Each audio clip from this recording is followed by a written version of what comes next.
সকালবেলায় মাছ কেনা হয়ে গেছে। এখানে দুটো মাছ রয়েছে, তার মধ্যে এই যে সরপুঁটি মাছ, এটা অনেক কদিন পর দেখলাম আর নিয়েও নিলাম। তো অনেক কদিন খাওয়া হয়নি, তবে এটা যে খেতে আহামরি আমার কাছে স্বাদ লাগে সেটা নয়, কিন্তু কেমন একটু ভাব লাগে। তো যাই হোক, তবু অনেকদিন পর দেখলাম আর নিয়ে নিলাম। আর ওই মাছটা তো লাফাচ্ছে। আর এখানে দেখো অনেক রঙের সুতো রয়েছে, এই সুতোগুলো দিয়ে ব্লাউজ সেলাই করব। আর এখানে আমি রান্নার ব্যবস্থা করে নিচ্ছি। এই চিকেনটা সুন্দর আমাকে দিয়েছে, তো বললো তুমি রান্না করে খাও। আর এ দেখো এখানে পটল ভাজা কুটেছি, পেঁয়াজ আদা রসুন রয়েছে, আর এখানে রয়েছে ঢ্যাঁড়স কোটা।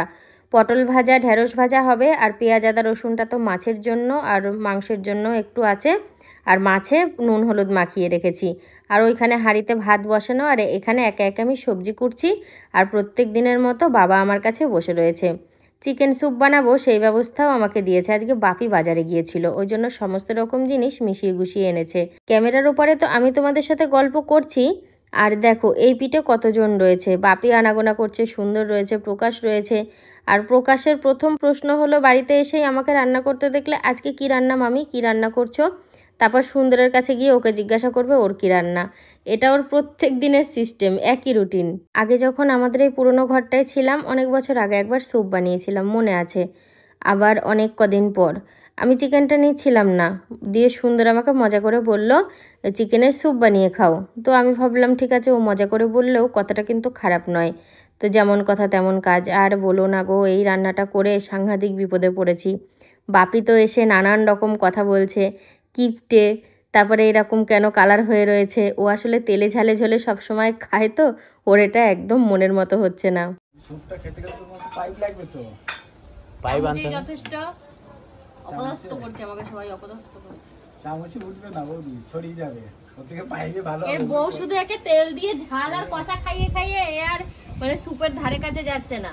খাওয়া দাওয়া করে তো ঘরে ছিলাম, আমিও ছিলাম, সাথী ছিল, সোহিনী ছিল, সবাই বসে বসে টিভি দেখছিলাম।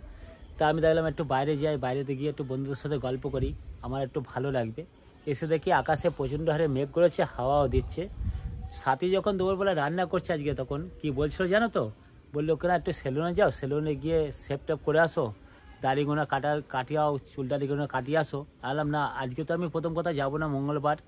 আর আমি একবারে শুক্রবার দিন যাব, দাড়ি কাটাবো ভালো করে, তারপরে তোমার চুলটা কালার করবো, কালারটা করে একটু ফেস ওয়াশ করবো, ফেস ওয়াশ করে তারপরে আমি ষষ্ঠী করতে যাব শনিবার দিন।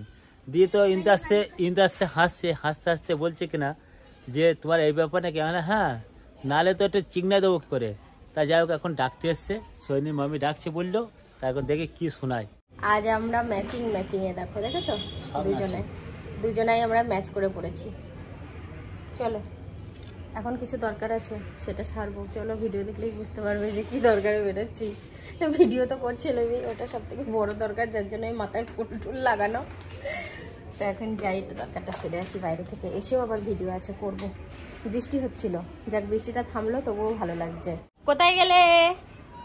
এই তো আজকে তো একটু দরকার আছেই ছোটোখাটো, কিন্তু দরকারটা আমার কর্তার কাছে অজুহাত।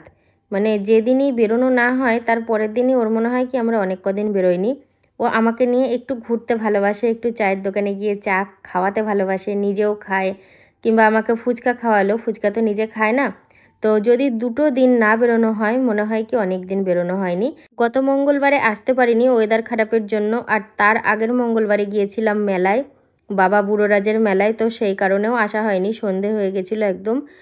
তো বাড়িতে আসার পর ওয়েদারও খারাপ ছিল, সব মিলিয়ে মিশিয়ে আর আসা হয়নি। তো যাই হোক, আজকে আসলাম, ভীষণ ভালো লাগছে। একটু বসবো, প্রার্থনা করব, তারপরে যাব। এখানে যেই টাইমে পুজো হয় তখন ঠিক আসা হয়ে ওঠে না। দুপুর 12:30 1টার সময় একবার পুজো হয়, আর রাত্রি 8:30টার সময় পুজো হয়। তো দেখো, আমার সাথে সাথে তোমরাও বজরংবলীকে একটু দর্শন করে নাও। এই দিকটায় তাকালে না আর অন্য কিছু ভালো লাগে না, মনে হয় যেন তাকিয়েই থাকি। এবার নিচে নেমে গিয়ে যেখানে মোমবাতি ধূপকাঠি জ্বলছে সেই জায়গায় ধূপকাঠি জেলে তারপরে দুদিকে হনুমান চালিসা লেখা আছে পাঠ করে তারপরে এখান থেকে বেরিয়ে যাব। এই চায়ের দোকানে না আসলে আবার আমার কর্তার পোষায় না। আজকে মঙ্গলবার, আমি তো ভাবলাম চায়ের দোকানটা হয়তো বন্ধ থাকবে, অনেক আগে সেরকমটাই শুনেছিলাম। তো এসে দেখি না, চায়ের দোকানটা খোলা আছে, যাক ভালো হলো। ওর মনটা ভাল লাগলো আর একটু চাও খাওয়া গেল। এই দোকানের চাটা খেতে ভীষণ ভালো লাগে। যখনই আসি এই দিকটায় করে মানে খাই। কখনো ভিডিওয়ে তোমরা দেখতে পাও, কখনো দেখতে পাও না।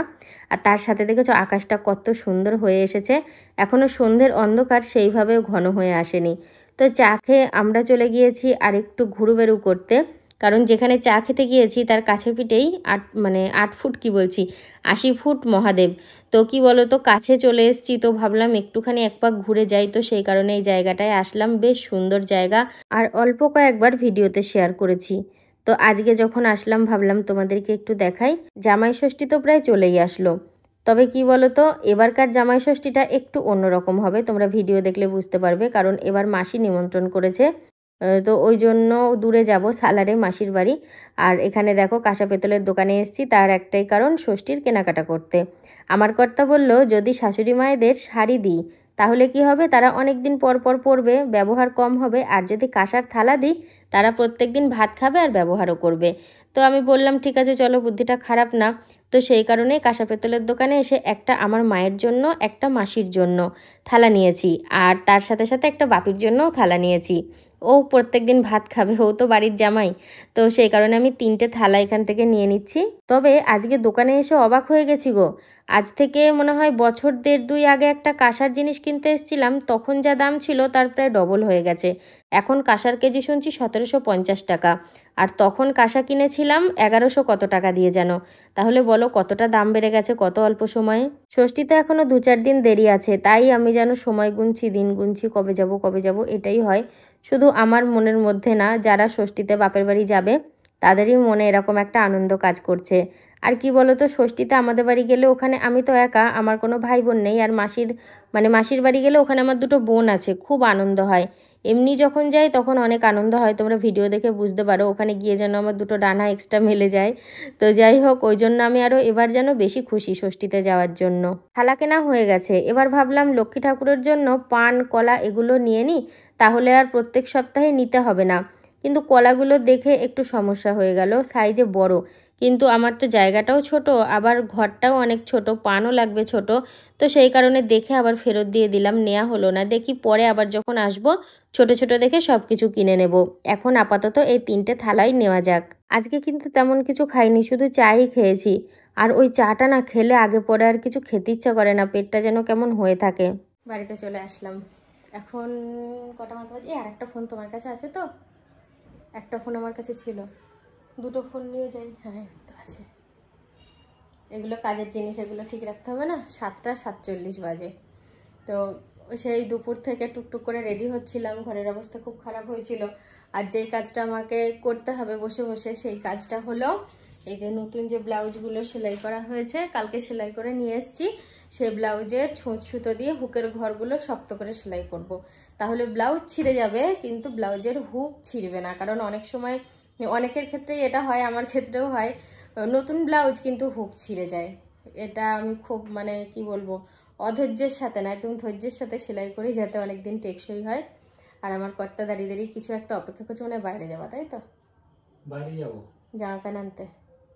ঠিক আছে, তো আমিও চেঞ্জ করে মানে ঘর দোরগুলো গুছিয়ে ফেলি। আর আমার একটা বড় কাজও সেরে রেখে গেছে, বিকালেই ওকে বলেছিলাম যে তুমি একটু তরকারি গরম করে এনে রাখো। আজকে তরকারিটা ঘরেই রাখা হয়েছে, তো সেই কারণে কালকে না একটু ফ্রিজটা পরিষ্কার করার দরকার।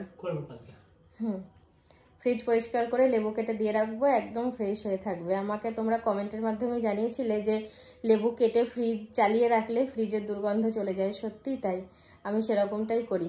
তো চলো, কথা পরে হচ্ছে, আগে আমি আমার নিজের কাজগুলো সেরে নিই, কেমন? এটা কি? এ নাও। এটা ঝোলা? এটা ঝোলা, এটা তোমার শ্বশুর মশাইয়ের কি বলবো পয়সার ব্যাগ। এতে আমার বাবা পয়সা রাখে। আমি তাই বললাম বাবা একটু দাও, আমার বন্ধুদের দেখিয়ে আসি। বললো নিয়ে যা। ঝোলাটা কে দিল? ওটা বাবা বানিয়েছে, মানে দর্জির দোকান থেকে বানিয়ে নিয়েছে। বাস স্ট্যান্ডে যায় না, ওখানে বসে গিয়ে। তুমি বাবার টাকা গুনছো তো? 5। তুমি কি চা খেতে পয়সা নিবে নাকি? এই এগুলো যারা মানে সবজি বিক্রেতা তাদের কাছে দেখি, মাছ বিক্রেতা যারা এই ব্যাগগুলো, তাই না? এই ব্যাগগুলো দেখি, মানে সবজি বিক্রেতা যারা। 1070 টাকা আছে, 60 টাকা, হুম, 1060 টাকা আছে এর মধ্যে। যা আছে আছে, আমি জানি না কি আছে। আমি বললাম ব্যাগটা একটু দেখাও, আমি ভিডিও করি তাই নিয়ে আসলাম। এর মধ্যে কিছু খুচরো খাবার খাচ্ছে, ওটাই মানে পয়সা রাখতে সুবিধা হয়, বুঝতে পেরেছো? ম্যানিয়া ভালো, কিন্তু এত ম্যানিয়া ভালো না। এটা মনের রোগ বলতে পারো আমার। এটা মনেরই রোগ। সত্যি আমি নিজেই স্বীকার করি যে এটা আমার পুরো একটা বড় ধরনের মনের রোগ। আমি গরম করলাম, মনে হয় কি তরকারি নষ্ট হয়ে যাবে এরকম মনে হয়। কি জ্বালা বলো তো। ফ্রিজে রাখলেও কেউ খেতে চায় না, ফ্রিজ থেকে বার করে গরম করবো কেউ খেতে চাইবে না। একটা 2-1 দিন রেখেছিলাম লুকিয়ে, জানো তো, জানতেই দিতাম না। এবার এখন জেনে গেল। যেন আপত্তি করো না, বাইরে রাখলে যেন বলো না তুমি ফ্রিজেই রেখেছিলে, গরম করে দিয়েছো। না সে ঠিক আছে, রাখতে পারো। হ্যাঁ, এ দেখো মাছ খেতে খেতে 4 পিসে ঠেকেছে, তবু এটাকে গরম করতে হবে। খাওয়া দাওয়া করে শুয়ে পড়ে যে বলছে ভিডিও শেষ করা হয়নি গো। হ্যাঁ, শুয়ে পড়েছি জানো, দিয়ে মনে হয়েছে ভিডিও তো শেষ করিনি। সেই যে লাস্ট শুট নিলাম, তারপরে ব্লাউজগুলো অনেকক্ষণ বসে বসে সেলাই করেছি। ও একটু বেরিয়েছিল, চলে এসছে। মানে ও যখন এসছে তখন আমি হুক বসা, মানে হুকের ওই গোড়াগুলো সেলাই করছি। তারপরে ও একটু শুয়েছিল, ফোন দেখছিল, টিভি চলছিল। দিয়ে তা করতে করতে আমি আমার কাজ শেষ করে খাওয়া দাওয়া করলাম। দিয়ে খাওয়া দাওয়া করে মানে পুরো একদম সেটিং হয়ে শুয়ে পড়েছি। দিয়ে না ও মানে ঘুমাবে, গেটটা দিচ্ছে, দিয়ে আমি বলছি ভিডিও শেষ করা হয়নি। সারাটা দিন তো তোমাদের সাথেই কাটালাম, কেমন দিনটা গেছে তোমরা জানো, কি আর বলবো। তো চলো আজকের মতো গুড নাইট বলছি, দেখা হচ্ছে আবার কালকে থেকে।